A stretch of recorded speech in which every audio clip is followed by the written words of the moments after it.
E aí, pessoal, bem-vindos a mais um Estúdio com o Autor, né? Vamos lá? Hoje a gente vai analisar o capítulo 10. Vamos ler juntos aqui o capítulo 10. Eu vou esperando vocês entrarem, daqui a pouco eu fecho os comentários, né? Assim que eu tenho feito.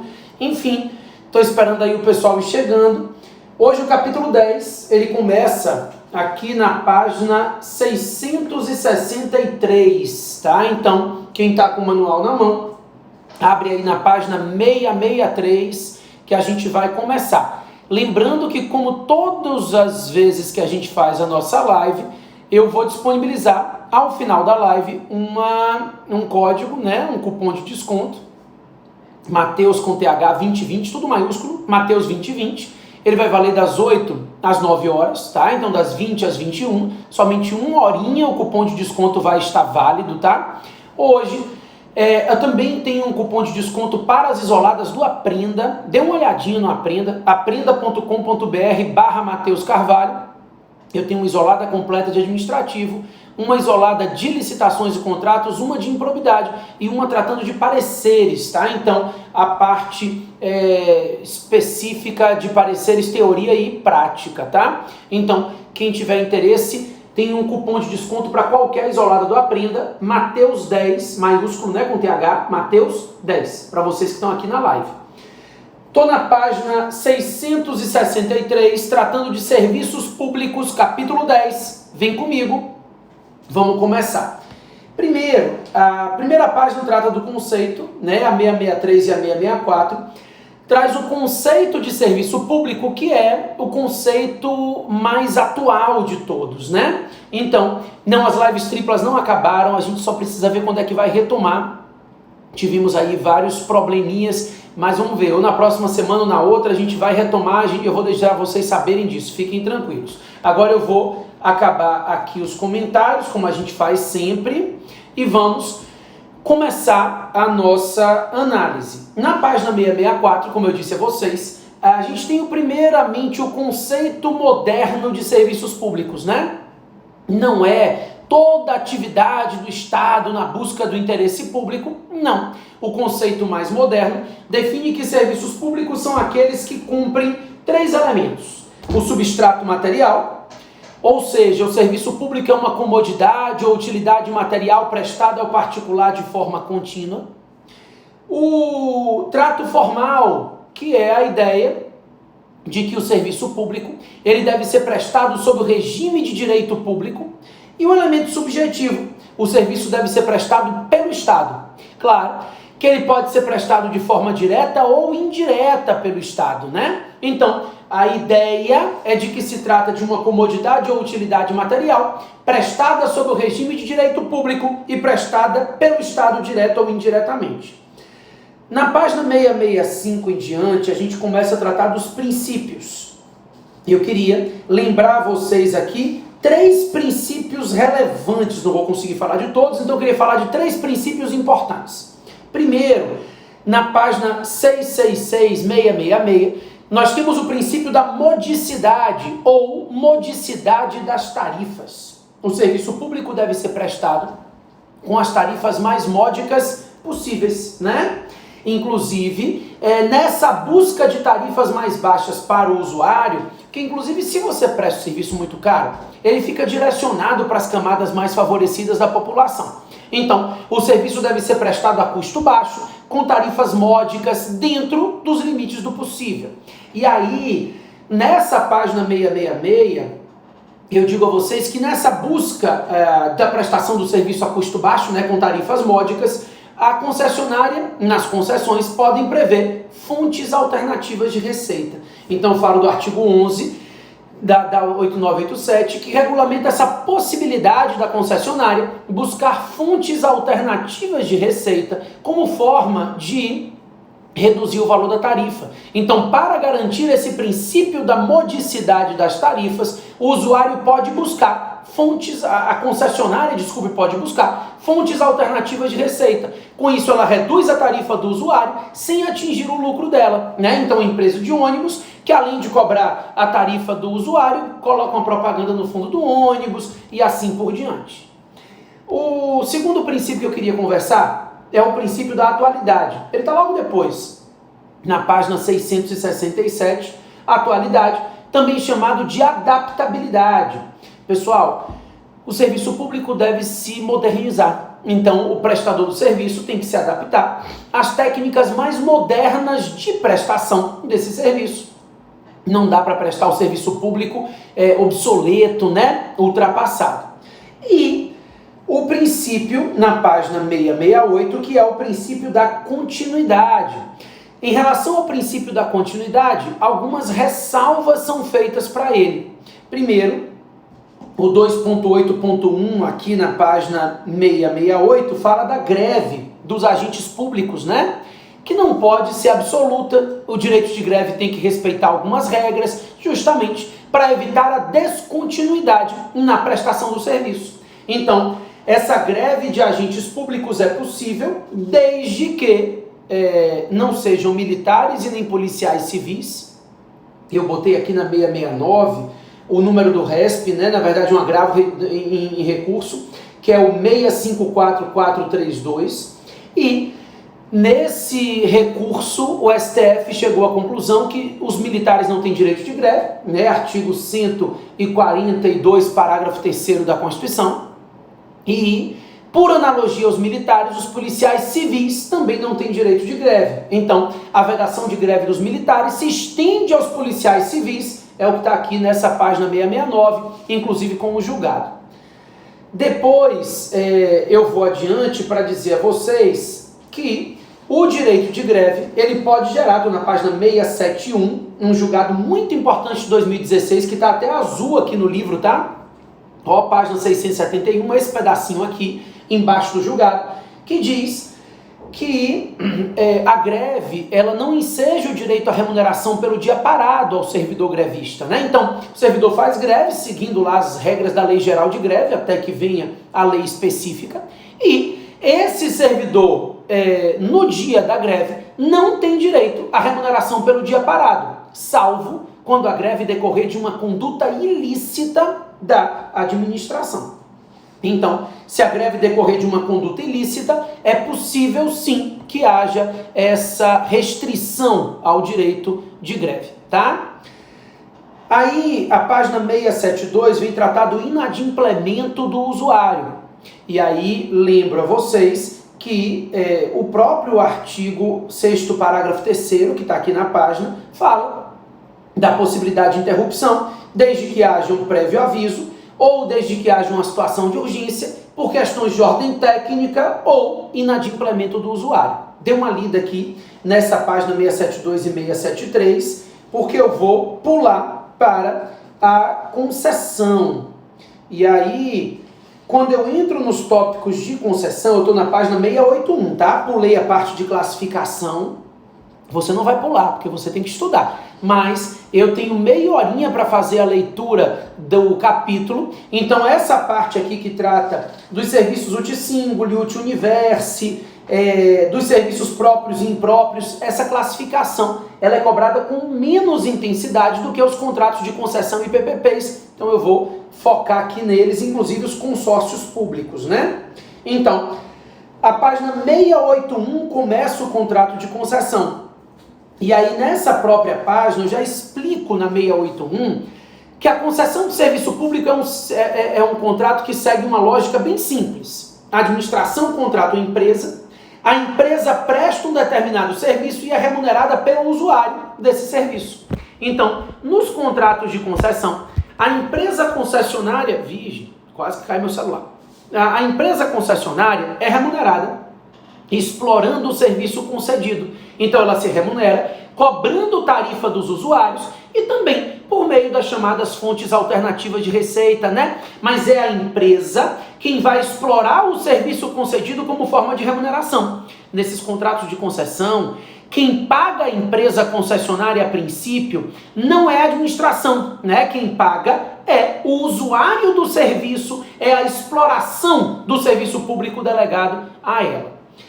Aí, ainda na página 682, eu digo a vocês que a concessão de serviço público pode ser simples ou precedida de obra, né?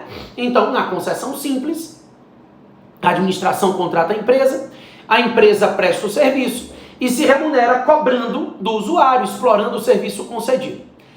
Na concessão precedida de obra, a regra inicial é a mesma. Contrata a empresa, ela presta o serviço. A diferença é que antes de ela prestar o serviço, ela vai ter que executar uma obra necessária à prestação desse serviço.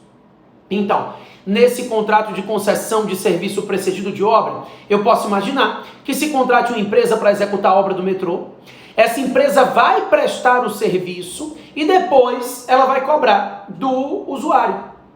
Ou seja, ela vai cobrar explorando o serviço de transporte decorrente daquela obra. Então ela investe, executa a obra e depois ela vai prestar o serviço decorrente da obra como forma de remuneração. E aí ela vai amortizar os investimentos que ela fez e além de amortizar os investimentos, ela vai buscar o lucro dela também, tá? Daí eu explico, né, que nós temos sempre a concorrência obrigatória e o 6.1 vai começando a explicar quem é o poder concedente e todas as obrigações e direitos do poder concedente, tá? Então dá uma lida na 683, ele é texto de lei, mas cai bastante em prova. Ele tem o poder de regulamentar o serviço, aplicar as penalidades regulamentares, extinguir a concessão, né, encampação ou caducidade, né, a gente vai falar isso aqui, intervir na concessão quando houver necessidade de concessão efetivamente, tá? Então, estão aqui as regras básicas. A concessionária, ela é sempre ou uma pessoa jurídica ou um consórcio de empresas. Página 685, item 6.2. Tá? Então, a concessionária de serviço público não pode ser pessoa física, a lei estabelece que a concessionária vai ser ou pessoa jurídica ou consórcio de empresas, né? E aí também a gente vai colocar aqui os direitos e obrigações dessa concessionária. Depois a gente vai tratar aqui dos usuários do serviço, então quais são os direitos desses usuários e tudo mais. O procedimento licitatório, aqui tem um ponto importante no procedimento licitatório. O que acontece? A Lei 8987 exige a concorrência, na página 688. Ela exige a concorrência, né, nos contratos de concessão. A modalidade licitatória obrigatória é a concorrência. No entanto, logo no iniciozinho aqui eu já explico que o artigo 18A da Lei 8987, ele, ao tratar da concorrência na concessão, diz que o edital da concorrência pode prever uma inversão nas fases de habilitação e classificação.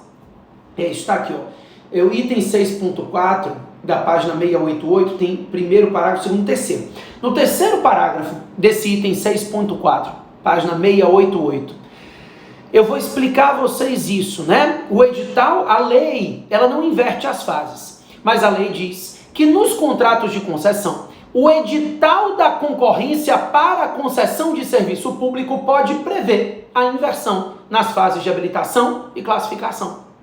E aí, primeiro serão classificadas as propostas para depois habilitar o licitante vencedor. Vai ser uma concorrência bem parecida com o pregão, tá? Cuidado, porque a lei não inverte nada. A lei permite que para contratos de concessão, o edital da concorrência determine essa inversão das fases, tá? Beleza. Aí, ainda no item 6.4, ele vai mostrando quais são os tipos de licitação. Aqui, a gente não usa menor preço, melhor técnica, técnica e preço e maior lance, tá? Não vamos usar os tipos de licitação da 8666. Os tipos de licitação estão aqui. Menor tarifa do serviço público, maior oferta, a combinação desses dois, melhor proposta técnica. Então, ele traz outros critérios de escolha do vencedor que não aqueles da 8666, né? Aí, a página 691, que aí vai entrar no contrato. Aí o item 6.6 trata da intervenção na concessionária, página 691. É um tema que cai muito nas provas em geral e que acaba sendo relevante. O que acontece? A lei diz que havendo indícios de irregularidades na empresa concessionária, então, existem indícios de que essa empresa concessionária esteja irregular. Nesses casos, o poder público pode decretar a intervenção na empresa concessionária. Exatamente. Por meio de um decreto mesmo, um ato do chefe do executivo, ele afasta o dirigente da empresa e no lugar desse dirigente da empresa ele coloca um agente público, que é o interventor, tá? Então, o agente público, que é o interventor, vai ficar responsável por gerir esse contrato de concessão durante todo o período da intervenção. E aí tem um aspecto interessante aqui que eu trato acerca dos prazos. Da página 691 para 692 eu vou explicando que depois de decretada a intervenção, a administração tem até 30 dias para instaurar um processo administrativo, né, para apurar as irregularidades. E depois de instaurado esse processo, ele deve durar no máximo 180 dias. Então a intervenção toda, ela pode durar até 210 dias. 30 para instaurar o processo administrativo e mais 180 dias para que esse processo seja concluído, tá? Então, são os dois prazos. De vez em quando eles botam na prova assim, só para você entender, o que não está no livro aqui não. Não é possível se decretar a intervenção na empresa concessionária sem que haja um prévio processo administrativo com ampla defesa. Na verdade, não é prévio, é posterior, né? Primeiro se decreta a intervenção, depois, em no máximo 30 dias, vai ter que se instaurar o processo administrativo para apurar as irregularidades. Então, não é um prévio, é um posterior processo administrativo, 30 dias após decretada a intervenção, tá? Daí ele vem falar sobre arbitragem, esse item 6.8, tome cuidado, é o artigo 23A, vale só pontuar que nos contratos de concessão se admitem formas privadas de solução de controvérsias, inclusive arbitragem. E eu queria pular aqui para PPPs, deixa eu ver uma coisa aqui. Ele fala da extinção, pessoal, dos contratos, eu queria lembrar da encampação e da caducidade na página 697. Então, a página 697 faz essa diferença, né? São as hipóteses de extinção do contrato de concessão por iniciativa do poder concedente. Seria uma rescisão unilateral desses contratos. E aí eu explico que a encampação ocorre quando não há mais interesse público na manutenção do contrato. Ela depende de lei e de processo administrativo, em que se assegure a ampla defesa. Então, nessa encampação, qualquer dano vai ter que ser indenizado porque a empresa concessionária não deu causa. A extinção do contrato se dá por motivo de interesse público. Já a caducidade não. É uma rescisão unilateral por inadimplemento da concessionária. Também vai ter que se respeitar o contraditório e a ampla defesa, né, em um processo administrativo, mas na caducidade, a concessionária deu causa a essa extinção, então ela não vai ser indenizada. Então, encampação, rescisão unilateral por interesse público nos contratos de concessão. Caducidade é quando a rescisão ocorre por inadimplemento, isso está aqui na página 697, dentre outras hipóteses de extinção do contrato. Aí a 698 começa tratando das PPPs, né? É porque é o seguinte, PPP nada mais é do que concessão de serviço público.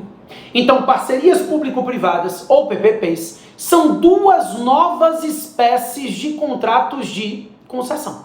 Sempre que você pensar em PPP, vai pensar em concessões especiais. A Lei 8987 trata das concessões comuns, simples ou precedida de obra, mas sempre concessões comuns. A Lei 11.079, que é a lei das PPPs, ela trata das concessões especiais, tá? E aí, essas concessões especiais podem ser de duas espécies. Página 700, concessão patrocinada e concessão administrativa. Tem até um QR Code aqui para vocês, que vai deixar bem simples de você entender a diferença da concessão patrocinada para administrativa, tá? Mas eu vou explicar, mesmo com o QR Code aqui, rapidamente.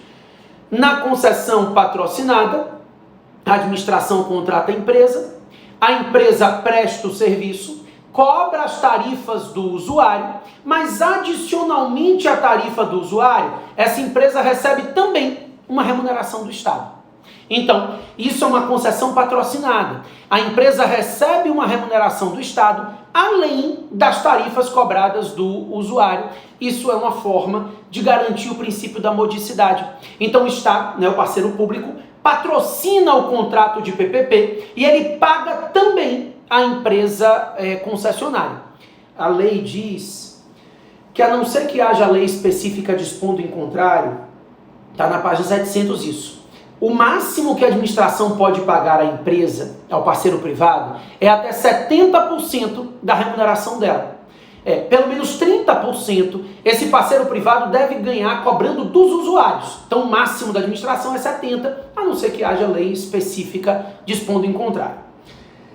A concessão administrativa, ela trata de situações diferentes, em que o Estado contrata a empresa presta o serviço e é remunerada pelo usuário, mas o usuário é a própria administração. E aí, como a própria administração é a usuária direta ou indireta do serviço, ela fica responsável pelo pagamento de 100% das tarifas, tá? Lembrando que nesses casos, a empresa concessionária vai prestar o serviço para o próprio Estado. Então a gente tem algumas críticas aqui do Celso Antônio, até coloquei, mas na prática a concessão administrativa vem sendo feita. Presídio, a administração contrata a empresa, ela constrói o presídio e vai prestar o serviço penitenciário. Adianta cobrar do preso? Não, o preso vai dizer que está sem dinheiro. Aí nesse caso, quem vai cobrar, na verdade, quem vai pagar, na verdade, não é o preso, mas sim a administração, que é a usuária direta ou indireta desse serviço público prestado, tá? Daí, tem algumas cláusulas importantes na página 701 em relação às PPPs. Vamos anotar rapidinho. Primeiro, ela fala do prazo de vigência, né, que a gente sabe que esses contratos de parceria público-privada devem ser firmados por um prazo mínimo de 5 e máximo de 35 anos. Então, todo contrato administrativo tem que ter prazo determinado. E nos contratos de PPP, esse prazo determinado, ele não pode ser nem inferior a 5 e nem superior a 35 anos. Tá? Então, a gente tem que ter um prazo que vai variar aí entre 5 e 35 anos nos casos de PPPs. Daí, ele fala Eu vou falar da repartição de risco, só um minutinho. Eu queria primeiro que você anotasse aí os valores. Gente, cadê? Tá aqui. Não, depois eu vou na ordem aqui. A repartição de riscos, tá? A repartição de riscos é a responsabilidade solidária do Estado pelos danos decorrentes desses contratos de PPP. Eu vou explicar isso daqui a pouquinho com mais calma. Depois vem as formas de remuneração e tudo mais. E aí, na letra K tem os valores. A lei diz que os contratos de parceria público-privado devem ter valor de no mínimo 10 milhões de reais, tá? Então logo abaixo da letra K, no mínimo 10 milhões de reais, prazo mínimo de 5 e máximo de 35 anos, regras básicas das PPPs. Depois ele vem a questão do compartilhamento de riscos e de ganhos, é a responsabilidade solidária, tá? Página 703, o parceiro público e o parceiro privado respondem solidariamente pelos danos decorrentes das PPPs. Isso reduz o risco da contratação, porque o Estado, que é uma pessoa solvente, ele entra como garantidor desses contratos. Em razão disso, nesses contratos de PPP, a responsabilidade é solidária, isso reduz o custo também. Então, o raciocínio é que compartilham-se os ganhos, compartilham-se os riscos e compartilham-se os ganhos decorrentes da redução do risco, é o que está explicado aqui na página 703, tá? Depois eu quero que vocês deem uma olhadinha aí nas diretrizes, sociedade de propósito específico na página 709, a sociedade de propósito específico é sempre uma empresa privada que vai gerir esse contrato, e aí vou pular para os consórcios públicos, página 715, eu dei um pulo aqui, grande para poder falar de consórcios rapidinho. O consórcio, pessoal, foi criado, página 715, item 10. Foi criado pela Lei 11.107.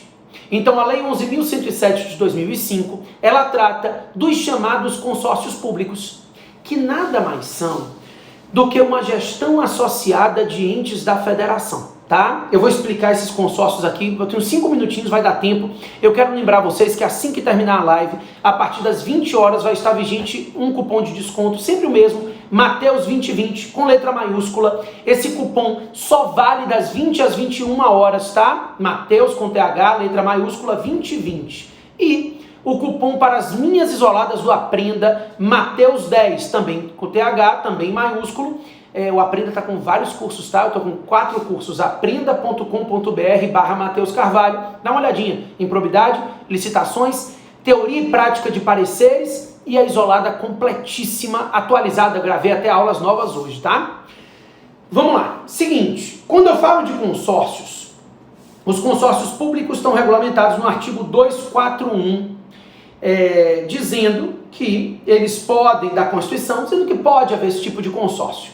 A Lei 11.107, então, explica que o consórcio público é uma gestão associada de entes da federação. Então, União, Estados, municípios, Distrito Federal podem se consorciar para executarem serviços de interesse comum a cada um desses entes. Então, por exemplo, União, Estado da Bahia, do Ceará, de Pernambuco, como eu disse a vocês, se associam para prestarem serviço de auxílio e defesa às vítimas do semiárido nordestino. Então, a ideia é que no momento que esses entes se consorciam, nasce uma nova pessoa jurídica. O consórcio público, ele tem personalidade jurídica própria. Ele é uma nova pessoa jurídica que não se confunde com nenhum dos entes formadores desse consórcio. O que a gente tem é uma nova pessoa jurídica que pode ser ou uma pessoa jurídica de direito público ou de direito privado.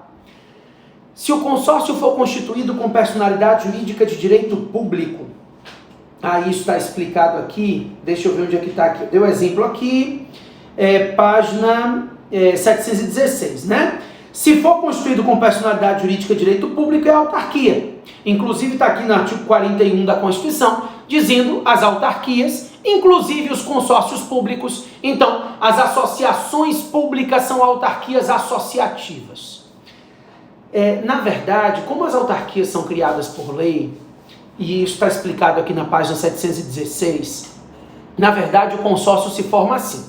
Os entes federativos se juntam e celebram um protocolo de intenções, que é a intenção de cada um dos entes consorciados em firmar o consórcio. Depois que eles celebram o protocolo de intenções, eles encaminham esse protocolo de intenções para o seu legislativo, para que o protocolo de intenções seja ratificado por lei. Então, o presidente da República encaminha o protocolo de intenções como projeto de lei para o Congresso Nacional. Cada governador encaminha o protocolo de intenções como para a sua Assembleia como projeto de lei. E aí, quando forem ratificadas as leis, quando forem editadas as leis que ratificam o protocolo de intenções, o consórcio estará formado, tá? Então a formação do consórcio se dará com a ratificação legal do protocolo de intenções. Tem um ponto importante, meu tempo está acabando, então eu queria falar disso aqui, que é a participação de municípios no consórcio. Tem uma regra que diz, deixa eu ver se eu acho isso aqui. Não achei. Mas eu vou te dizer, e aí você dá uma olhadinha. Aqui já achei. Não achei não. O município, a União, ela só pode participar de um consórcio juntamente com o município se o estado em cujo território que o município está localizado também estiver participando. Então, União e município de Salvador só podem firmar o mesmo acordo e estarem no mesmo consórcio se o estado da Bahia também estiver participando desse consórcio. É uma limitação legislativa, tá? Então, ele vai trazer aqui algumas regras de consórcio, as regras de contrato de programa. Deem uma olhadinha nessas páginas seguintes. Depois vem o aprofundamento para a prova discursiva, que é o que a gente chama de administração dialógica, né? Estado em rede. E a parte 12 aqui, a 722, é um outro aprofundamento muito interessante que vai debater essa possibilidade da lei impedir a União e o município de estarem juntos sem o Estado. Se isso seria uma quebra do Pacto Federativo, uma questão mais aprofundada, tá? Então, é isso. Na próxima quarta-feira, no mesmo horário, a gente se encontra. Lembrando que o próximo capítulo é um capítulo que vocês odeiam e tem muita preocupação, que é terceiro setor. É o tema da próxima aula da gente, é o capítulo 11. Estudem, vamos estar juntos na próxima quarta-feira, tá bom? Então, a partir das 20 horas, eu já vou botar o cupom de desconto aí, Mateus 2020, no feed, e ele vai estar disponível para vocês. Também acessem aprenda.com.br/Mateus Carvalho e se interessem lá pelos cursos que estão muito legais, tá bom? Valeu, pessoal!